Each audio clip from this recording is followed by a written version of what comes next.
by Taegeuk. 여기에서 이런 원더골이 김진수 말끔하게 넣어줬어요. The header is good, and it's the giant defender John Taegeuk, and eventually Korea have broken the deadlock.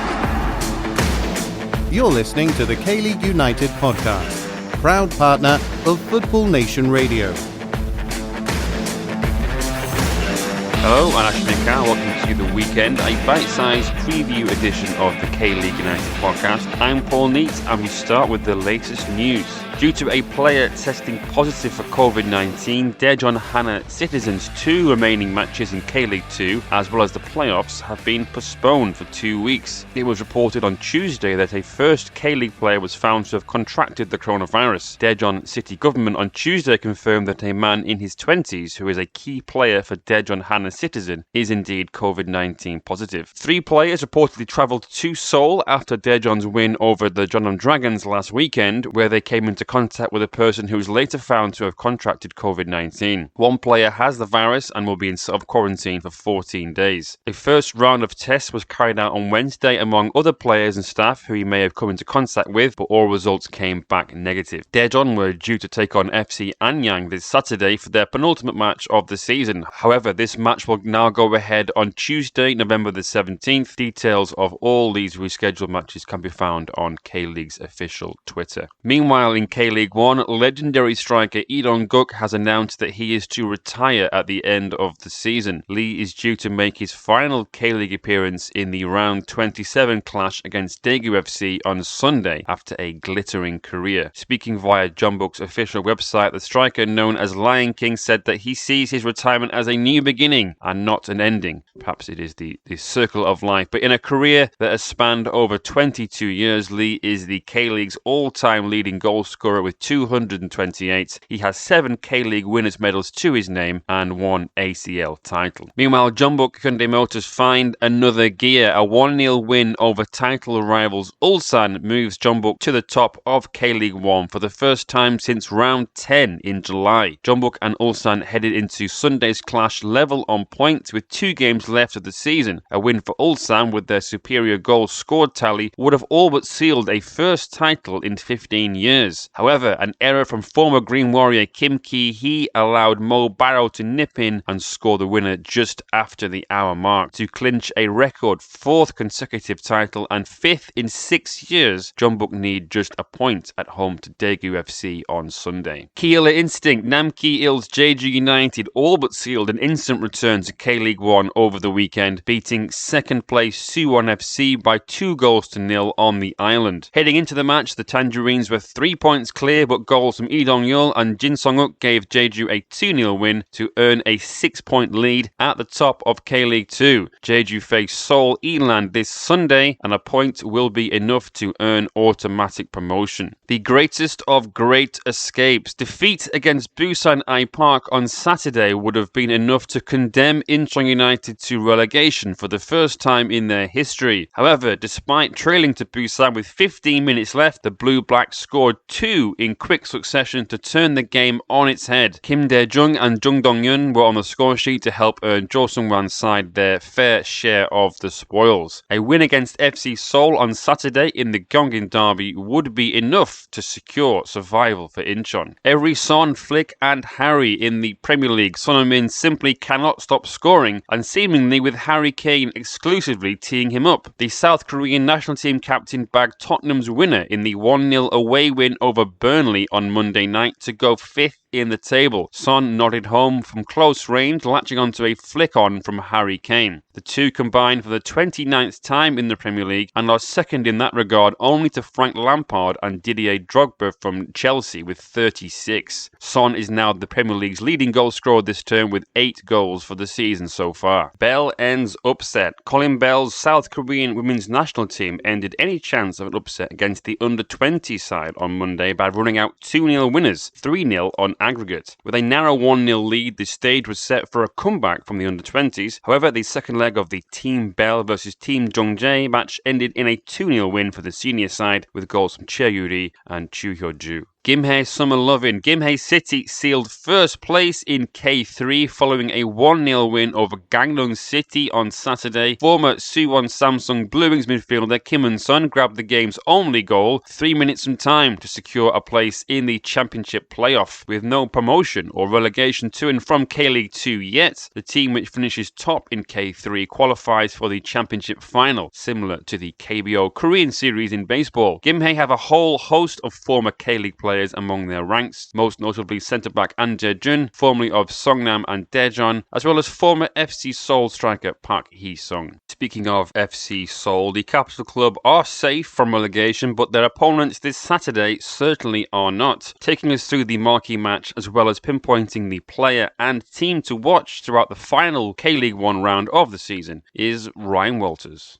The final match day of the 2020 Hana 1Q K-League 1 season has drama aplenty at both ends of the table, with Jeonbuk Hyundai Motors and Ulsan Hyundai vying for the title, and no less than 3 teams fighting to stave off relegation. We look at the match, team, and player to watch in round 27.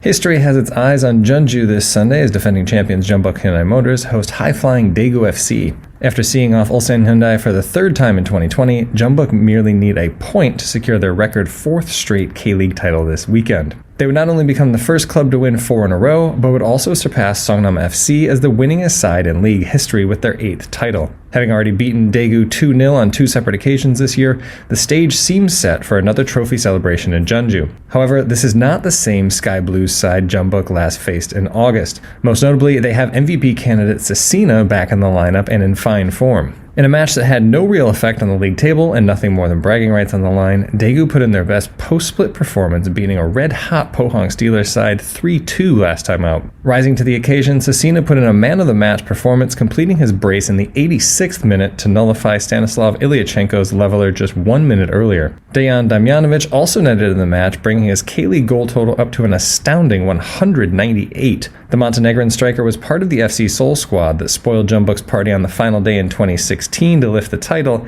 and surely would love nothing more than to bag a brace and repeat the feat again this season. Following a wildly entertaining come-from-behind victory over fellow relegation-threatened Busan Park last time out, Incheon United are flying high heading into the third and final Gyeonggi derby of 2020. Second-half goals from Kim Dae-jung and Jung Dong-yoon less than a minute apart sent the Incheon faithful into a frenzy last Saturday. Their efforts combined with some goal line heroics from Lee Tae-hee and Rashid Mahazi was enough to secure 3 essential points for the Mariners as they continue to defy the drop. The win kept Incheon just 1 point behind 11th place Songnam and 10th place Busan Park, who are set to square off this Saturday. With their nearest relegation rivals facing each other, a win would be enough to secure K-League 1 football for Incheon in 2021. A draw also leaves several possibilities open, but it gets a bit complicated as that would require a winner in Songnam and could come down to goals scored, where Incheon currently have the edge on the Magpies but are level with Busan. Keeping all that in mind, manager Cho So-hyun's team talk should be a simple one. Just win. Having already beaten FC Seoul 1-0 this season, Incheon know they are capable of completing the greatest of escapes. It's just a matter of going out and doing it. Shifting focus to the player to watch, the league's top scorer needs to put in an MVP-worthy effort this Sunday if Ulsan's to have a chance of lifting the trophy. With 25 goals in 26 games, Junior Negrao already has the best goals-to-games ratio in league history and is likely to take home some individual silverware for his efforts. However, it may ring slightly hollow if the Harangi are unable to claim the K-League or FA Cup title. To have even a chance of the former, they must do something they've yet to manage this season: beat Gwangju FC. The Yellows have lost 4 straight in Final A, but their previous 2 encounters with Ulsan ended 1-1, and they kept Junior off the board in the first match this season. He did manage to find the back of the net in their round 19 clash, but it wasn't enough to see off a stubborn Gwangju side. Should history repeat itself again this weekend, even a Jeonbuk loss wouldn't be enough to give Ulsan their first title in 15 years. To avoid that, Ulsan need their talismanic striker to be at his game-changing best. The final round of the Hana 1Q K-League 1 season kicks off this Saturday on Halloween with 3 matches at 3 p.m. Gangwon FC hosts Suwon Samsung Blue Wings, Songnam FC face Busan Park in a massive relegation battle, and FC Seoul will host Incheon United. The round continues on Sunday with Pohang Steelers hosting Sangju Sangmu, Ulsan Hyundai hosting Gwangju FC, and Jeonbuk Hyundai Motors looking to lift the title at home as they face Daegu FC. Paul, back to you. Thank you for that, Ryan. Meanwhile, in K-League 2, the stage is set for Jeju United to go on and seal an instant return to the top flight, with the match of the round as well as the team and player to keep tabs on this weekend in the penultimate round of the K-League 2 season is Peter Hampshire. The 2020 Hana 1Q K-League 2 campaign reaches its penultimate round this weekend. A positive result for Jeju United at home to Seoul Eland that would seal automatic promotion for the Tangerines.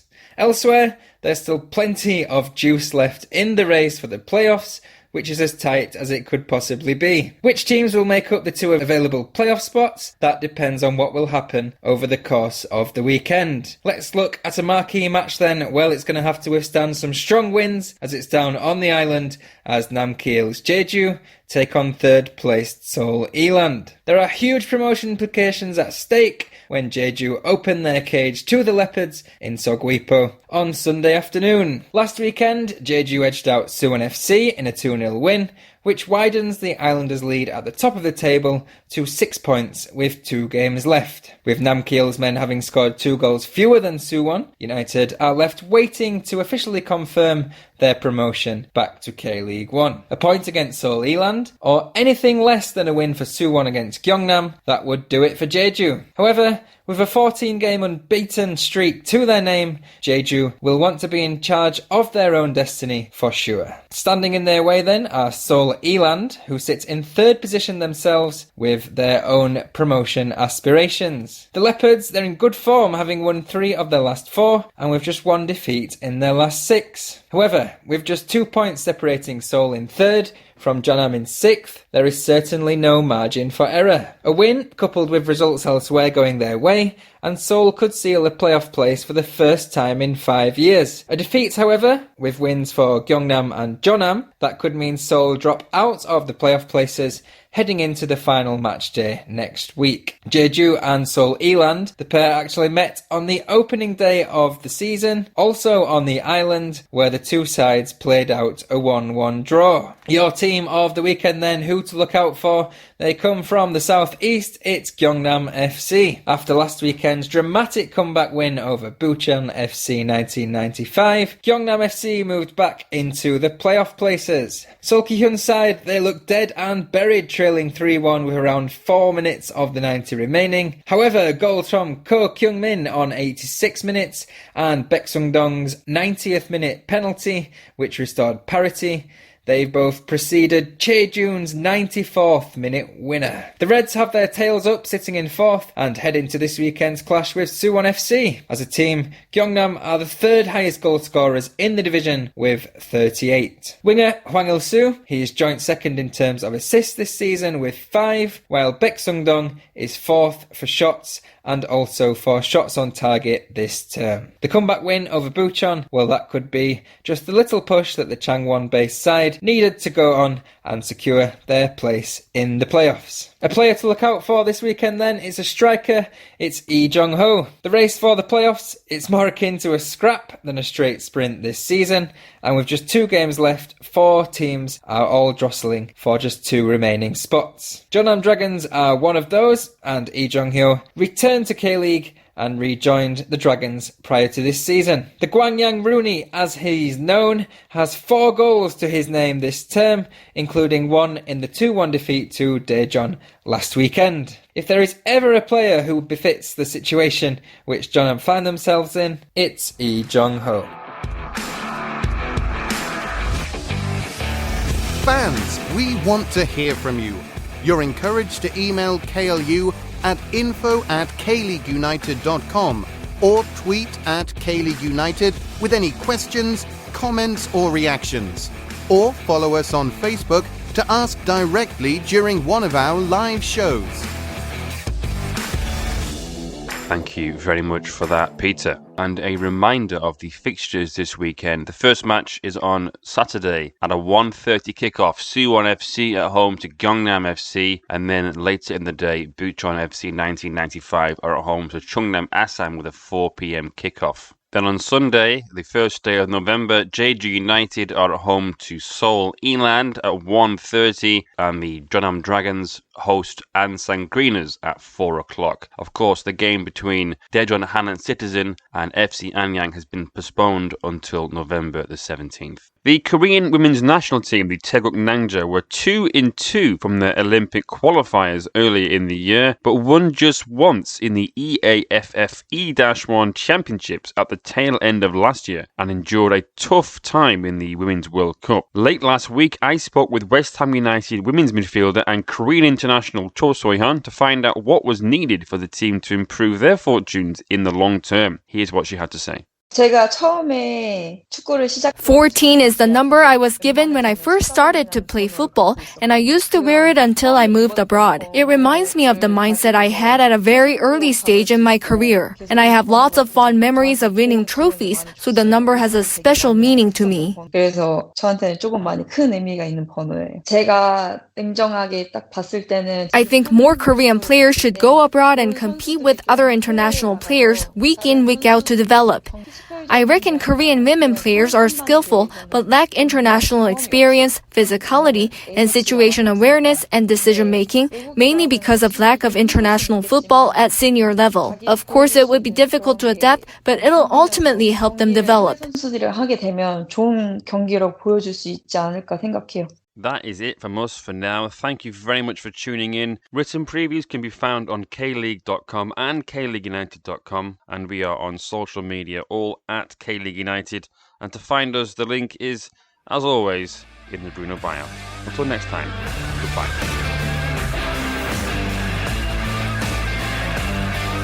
정조선 공공 복격기 김신우